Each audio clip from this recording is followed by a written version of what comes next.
Abang Firdaus yang ganteng bilang suka akan ngekritik Prabowo juga. Apa kira-kira kritiknya dari Bang Firdaus? Saya kemarin mengkritik Pak Prabowo kok. Memang saya bilang masalah BGN ini banyak kok banyak permainan kok. Saya jelas mengkritik Pak Prabowo. Pak Prabowo ganti ini tangkap. Tapi jangan ngata-ngatain Pak Prabowo dengan kalimat-kalimat yang nggak santun. Kalian ini mahasiswa apa?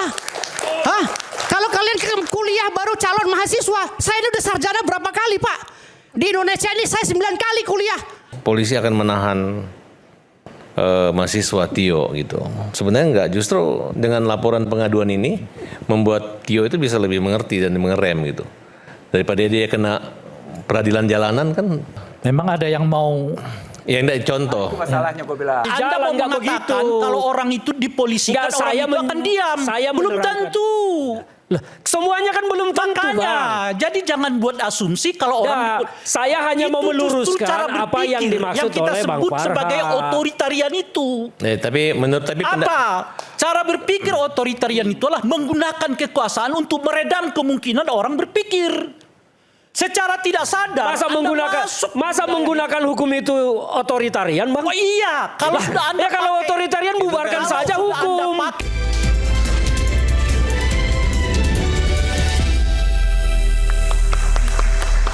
Saya sekarang ke Bung Amri dulu, nanti saya lanjutkan ke Bung Ihsanuddin. Silakan Bung Amri, apa yang menurut Anda maju untuk melakukan pelaporan Dumas dan menganggap, boleh saya katakan itu, bahwa Tio telah melakukan kesalahan pelanggaran penghinaan. Silakan. Ya, kami tentunya dari Garda Prabowo tidak anti kritik. Ya, kami menjunjung tinggi kebebasan berpendapat di muka umum. Tapi kami melihat ini sejak reformasi kita ini kebablasan. Ya, kita melihat kebebasan berpendapat ini tidak lagi beradab. Jadi lebih condong menganut kepada demokrasi liberal. Misalnya apa nih? Ya, menjunjung tinggi kebebasan berpendapat secara individu. Ya, kita harus sadar bahwa negara kita ini negara Pancasila. Kita harus menjunjung tinggi kebebasan berpendapat. Demokrasi kita itu adalah demokrasi Pancasila yang mengutamakan musyawarah dan mufakat. Nah, artinya ketika kita melakukan penyampaian pendapat kita di muka umum, kita harus ingat bahwa ada sila kedua, kemanusiaan yang adil dan beradab. Ya, tentunya dengan cara-cara yang beradab kita menyampaikan pendapat, bukan dengan caci maki. Oleh karena itu kami ingin memberikan pelajaran bahwa yang dilakukan oleh adik-adik kita generasi muda, khususnya para mahasiswa yang terdidik tetapi penyampaiannya kurang beradab. Oleh karena itu kita harus kembali lagi bagaimana di sekolah-sekolah sejak usia dini, mulai dari SD, SMP sampai SMA itu dihidupkan kembali pendidikan moral Pancasila agar generasi kita mempunyai moral yang terarah mengamalkan butir-butir Pancasila di dalam kehidupan sehari-hari. Nah, ini perlu menjadi catatan kita semua. Kita jangan sampai generasi muda kita melawan kepada orang tua, ya, karena mengemukakan kebebasan berpendapat secara individu, mengedepankan HAM, tapi dampaknya kita lihat sopan santunnya kurang dan tidak. Kalau bagian dari Tio ini menurut Anda yang mana yang melanggar hukum dan yang mana tidak? Atau semuanya melanggar hukum?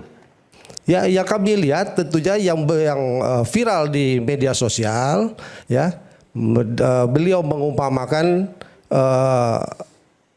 mengkonotasikan bahwa dia memiliki seekor binatang yang sangat menjijikan, punya penyakit dan sampai dia tidak bisa melihat, dan mereka beri nama yang tidak pantas, ya, yang ditujukan siapapun akan menunjuk bahwa itu adalah kepala negara kita. Penghinaan. Simbol, kalau yang lain negara. Misalnya kritikan terhadap MBG, kemudian juga kritikan terhadap kepemilikan SPPG dan seterusnya. Ya. Bukan singkatannya ya. Kan Deslim mengatakan itu ada maling berkedok gizi yang belakangan kemudian terbukti dengan penangkapan 3 pimpinan BGN dan seterusnya. Apakah itu juga bagian dari penghinaan? Tidak, kita kalau yang melanggar hukum tentunya harus diadili, ya harus dipertanggungjawabkan. Siapa melanggar hukum ya harus dihukum. Kita menjunjung tinggi kebebasan berpendapat. Kritikan dan saran yang membangun silahkan.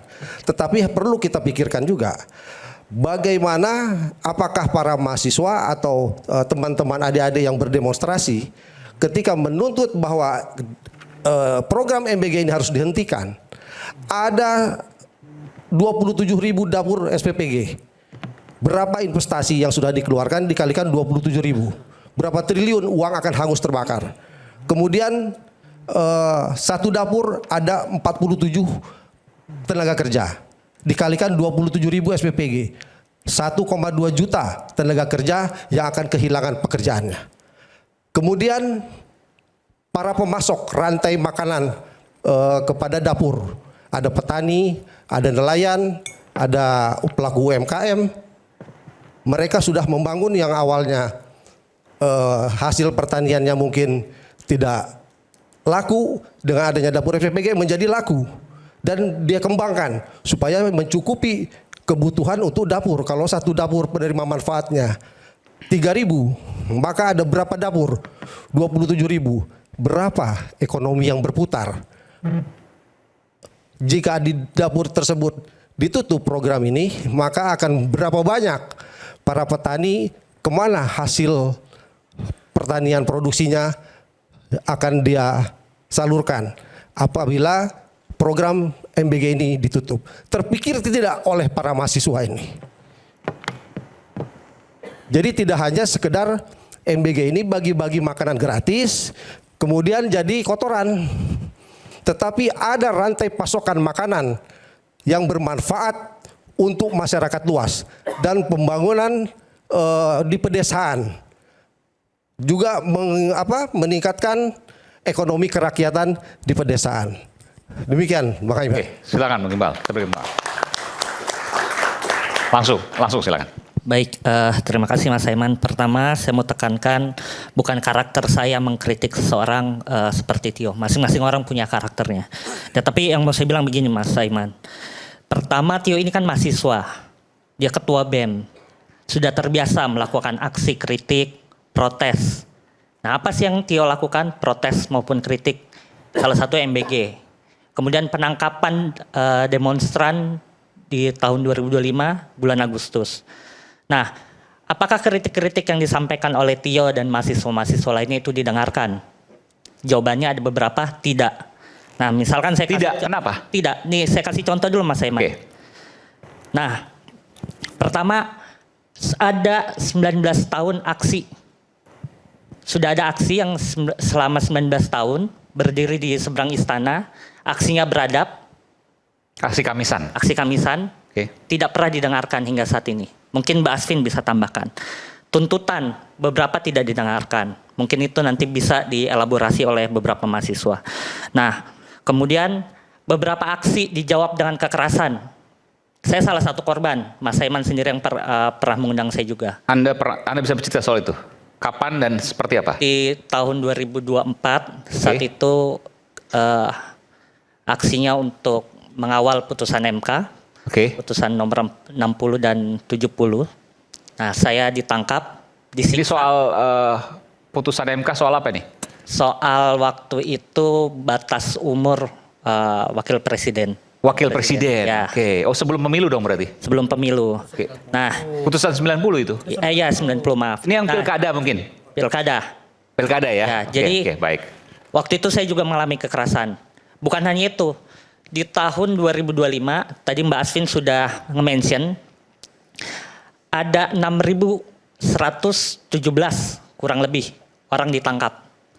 Ratusan diantaranya diadili, Mas Saiman. Ini Agustus Kelabu ya? Ya. Okay. Beberapa di penjara selama 6 bulan. Ada yang sudah 8 bulan. Tapi Mas Saiman, di persidangan tidak terbukti bahwa terdakwa ini, orang yang ditangkap ini melakukan kerusuhan. Nah, jadi yang mau saya bilang apa Mas Saiman? inilah akumulasi dan suasana kebatinan dari Tio. Ya, yang hingga mungkin slip tongue atau tergigitlah lidahnya salah mengucapkan. Tapi ini adalah ekspresi kekecewaan Tio. Nah, ekspresi kekecewaan Tio ini bisa dilihat intensinya Mas Saiman di menit 43 kalau nggak salah di video itu. Yeah. Tio bilang kayak gini. Intensinya adalah kasih sayang karena tidak rela kalau NKRI hancur. Itu. Nah, poinnya adalah kenapa Tio menyampaikan itu? Karena semuanya terjadi akibat tata kelola pemerintahan yang buruk. Itu pertama Mas Saiman. Yang kedua yang saya sampaikan begini. Ini nggak perlulah dibuatin laporan. Dalam negara demokratis harusnya dibuka dialog. Gitu. Nah, kalau laporannya terus-terus kalau di paradigmanya kemudian dijawab dengan laporan, penuh penjara Mas Saiman. Kurang-kurang apa tahun kemarin masih banyak anak muda di penjara. Kurang apa 6.000 Mas Saiman orang ditahan dan disiksa. Selama persidangan Mas Saiman, saat persidangan Del Pedro, hampir seluruh saksi anak mengatakan mereka disiksa saat penangkapan. Jadi janganlah paradigma kalau tadi dikatakan bahwa ini untuk memberikan pembelajaran, apakah perlu dipidana Mas Saiman? Pertanyaan saya itu, apakah perlu seorang anak muda dipenjara? Tio ini maksudnya ya? Dan yang lain? Dan yang lain. Nah, kedua Mas Saiman, tadi kalau selanjutnya, kalau kita bahas pasal penghinaan, ini kan pasal 218, sama tadi ada juga pasal berita bohong. Yang pasal 218 ini kan aduan absolut. Nah, sejauh ini tadi sudah sepakat presiden yang harus langsung melaporkan. Nah, selain itu juga sudah pernah Mas Saiman dijelaskan sama Menteri Hukum.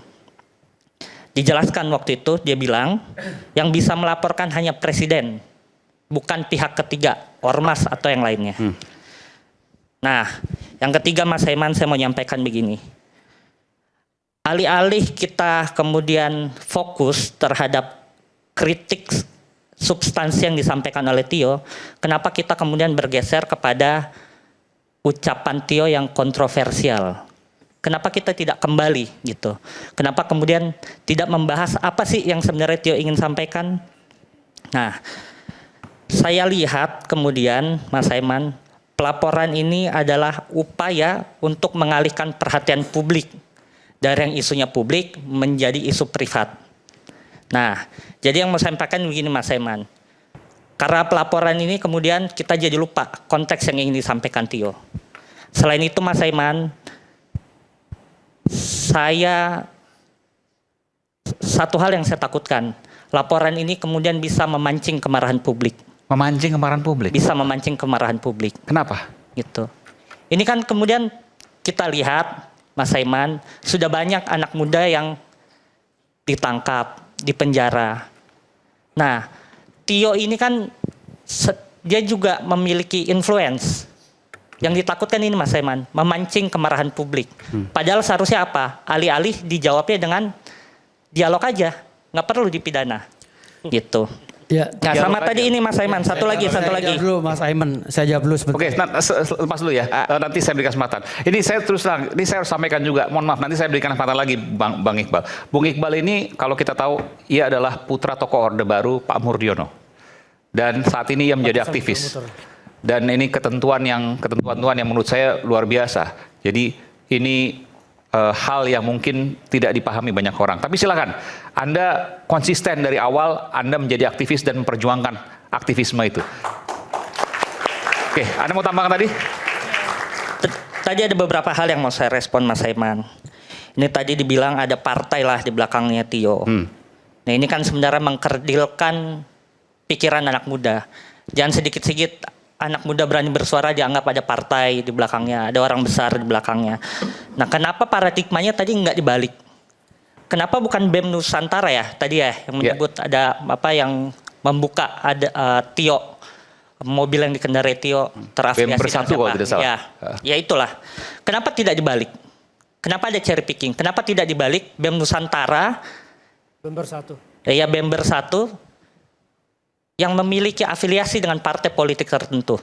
Oke. Kenapa ada cherry picking? Kenapa Anda mengatakan seperti itu?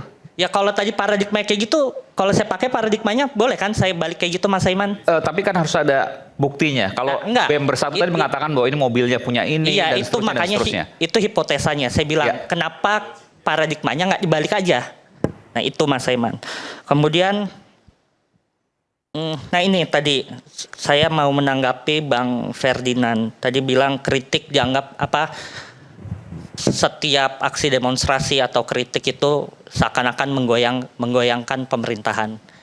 Nah paradigma juga ini Saya tidak mengatakan begitu. tadi sempat Saya mengatakan ada unjuk rasa, tapi Iya. ada juga kelompok yang menggoyang. Nah itu dia maksud saya Mas Saiman. Jangan digeneralisasi, Mas. Iya maksud saya Jangan- itu Mas jangan Saiman. bias. Jangan dianggap kemudian aksi demonstrasi itu dianggap ingin menggoyahkan pemerintahan. Saya tidak pernah menganggap demonstrasi mau menggoyang pemerintah. Tapi saya mengklasifikasikan ada pertemuan-pertemuan kelompok orang yang bicara lengserkan itu bagian dari menggoyang. Saya tidak pernah mengatakan demonstrasi itu menggoyang. Tidak. Saya mendukung unjuk rasa, Mas. Tenang aja, saya support Tapi ada mereka yang kumpulan menerang. yang Tapi ada kelompok-kelompok tertentu dalam acara-acara tertentu narasinya selalu itu lengserkan. Mungkin Mas masih enggak bisa cari di media sosial banyak videonya. Maksud saya begini Bang Ferdinand. Jangan diafiliasikan. Oh, saya tidak pernah mengafiliasi. Jangan salah. Anda yang Ini kan narasi akan diafiliasikan dengan aksi demonstrasi. Nggak, Anda yang Pisahkan. mengafiliasikan, saya Gitu tidak. Mas Saiman. Oke.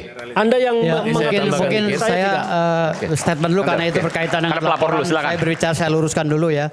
Terima kasih Bung Aiman, adik-adik yang saya sayangi ada di mahasiswa. Jadi perkenalkan abangmu ini kuliah udah 31 tahun. Ya, dari tahun 95 sampai sekarang saya masih jadi mahasiswa. Sekarang saya tercatat sebagai mahasiswa Universitas Islam Lampung An-Nur.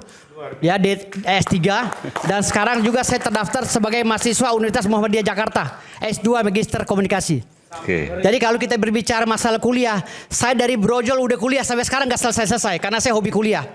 Ya, dari tahun 98 saya memimpin gerakan depan Semanggi, lalu sampai saya ditangkap polisi dan sampai sekarang saya masih jadi aktivis. Hanya saja hari ini kita tidak melarang Tio untuk mengkritik, namun caranya harus lebih elegan. Kita mengatasnamakan mahasiswa, siswa yang sudah maha, siswa di atas siswa, mahasiswa. Masa kelakuan kita kayak anak kecil? Gitu loh. Jangan kita bersembunyi di balik topeng mahasiswa. Saya sebagai pelaku 98 ini malu loh. Saya dukung kalian. Ayo kita kritik Pak Prabowo. Memang banyak kok menteri-menterinya yang nggak benar. Kita kritik, saya ikut bantu kok. Apa kritiknya Bang? Ya. Kritik ke Pak Prabowo dari Abang apa? Saya sering kritik Pak Prabowo. Pak Prabowo ganti ketua Mahkamah Agung, saya ganti. Saya akan pecat hakim-hakim. Saya kritik begitu. Tapi tidak mencaci maki pribadi Pak Prabowo. Mahkamah Agung nggak bisa diganti sama presiden dong. Enggak, saya waktu Iya, kan itu beda. bisa saja Pak Prabowo colek DPR kan gitu. Saya luruskan. Oke. Jadi gini. Nggak, kritik apa lagi coba ditanya tadi. Jadi makanya Jangan sebenarnya yang itu yang lain dong. Itu punya saya kepentingan kemarin ya. sempat berdebat dengan Profesor Nggak, Ferry ditanya tadi, Ansari. kritiknya apa, Bung Ferry? Kebijakannya Pak Prabowo Ya, maksud itu saya apa? yang dikritik. Cara Bukan disuruh mengkritiknya, reshuffle cara mengkritiknya menteri. adik-adik Jangan semua, gitu. cara mengkritiknya maksud saya, cobalah dengan kalimat-kalimat yang santun yang menunjukkan kalian itu adalah mahasiswa, Bukan maksud mahasiswa. saya tadi kan Abang Firdaus yang ganteng Iya, iya. bilang suka Iya. akan ngekritik Prabowo juga. Iya. Apa kira-kira kritiknya dari Bang Firdaus ke Saya kemarin mengkritik Pak Prabowo kok. Memang saya bilang masalah BGN ini banyak banyak permainan kok. Saya jelas mengkritik Pak Prabowo. Pak Prabowo ganti ini tangkap. Tapi jangan ngata-ngatain Pak Prabowo dengan kalimat-kalimat yang nggak santun. Kalian ini mahasiswa apa? Hah? Kalau kalian kuliah baru calon mahasiswa, saya ini udah sarjana berapa kali Pak? Di Indonesia ini saya 9 kali kuliah. Dari tahun 95 sampai sekarang 31 tahun saya kuliah nggak selesai Pak. banyak kali gelarmu. Saya banyak panjang kayak kereta Pak. Saya tambahkan dikit Bang. Oke siap. Jadi gini, sebenarnya saya setuju ya, karena saya juga mahasiswa dulu. Tapi kalian selalu berpikir bahwa Pak Prabowo atau polisi akan menahan mahasiswa Tio gitu. Sebenarnya enggak, justru dengan laporan pengaduan ini membuat Tio itu bisa lebih mengerti dan mengerem gitu. Daripada dia kena peradilan jalanan kan, pendukung-pendukung yang liar yang nggak suka orang mengkritis kan bisa saja. Nah, maksudnya itu kita ambil positif aja, jangan juga dilarang melaporkan, bukan untuk kriminalisasi. Nah, kemudian inti persoalan di sini adalah Memang ada yang mau Ya enggak contoh. Masalahnya gue bilang. Ya, Sebentar. ada memang yang mau lakukan Jadi itu. begini. Itu sebentar saya selesaikan dulu Pak. Saya Nah, dikit kalau dulu. Anda laporkan ke Dumas dengan sendirinya yang hendak melakukan itu dia akan melakukan. Saya akan luruskan lagi. Kembali ini MBG supaya ada mahasiswa mengerti. Tunggu dulu, Bung. Tunggu sebentar. Itu Kalau tidak dilaporkan, kemungkinan atau kita tidak khawatir akan ada yang melakukan kekerasan. Terus kalau dia dilaporkan, tidak ada yang melakukan kekerasan. oh bukan. Artinya begini. Hah? Ketika Apa diserahkan pada hukum, ini pengalaman saya. Iya, makanya apakah kalau dia masuk ke ranah, Anda kan tidak masuk ke ranah hukum kan? Anda laporkannya ke Dumas kan? Ya, oke. Dilaporkan ke Dumas itu akan menjamin bahwa saudara Tio tidak akan dicederai oleh orang lain.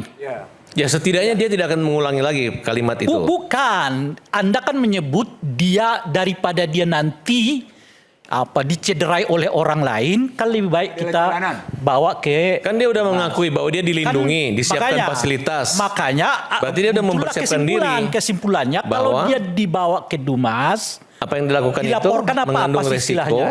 dan resikonya dilaporkan, diadukan. Dia udah diadukan ke Dumas, kemungkinan dia tidak akan itu Nggak, bukan Bang Ray begitu. terlalu Jika panjang orang- jawab begitu. Ini intinya Pertanyaannya dengan waktu yang adalah- singkat. Saya jelaskan Bang. apa ada hubungan antara Dumas dengan kemungkinan orang Jelas Bang, melakukan gini logiknya kekerasan? jangan dibawa ke situ logiknya begini Bang. Dumas itu dianggap bahwa akan bisa Tio itu kemudian mengenjak rem supaya tidak kebablasan terus, supaya tidak memancing orang lebih marah. Ya. Logiknya di situ. Jadi jangan dianggap Dumas itu ada hubungannya Bukan. dengan pelaku-pelaku kekerasan Jadi di Anda jalan, mau nggak mengatakan begitu. kalau orang itu dipolisikan, Nggak, orang saya itu akan diam. saya Belum menerangkan. tentu. Lah, semuanya kan belum tentu Bang. Makanya, jadi jangan buat asumsi kalau orang Nah, saya hanya mau Itu justru meluruskan cara apa yang berpikir dimaksud yang kita oleh Bang sebut Farhan. sebagai otoritarian itu. Tapi menurut Apa? Cara berpikir otoritarian itulah menggunakan kekuasaan untuk meredam kemungkinan orang berpikir. Secara tidak sadar. Masa menggunakan hukum itu otoritarian, Bang? Oh iya, kalau sudah Anda kalau otoritarian bubarkan saja hukum.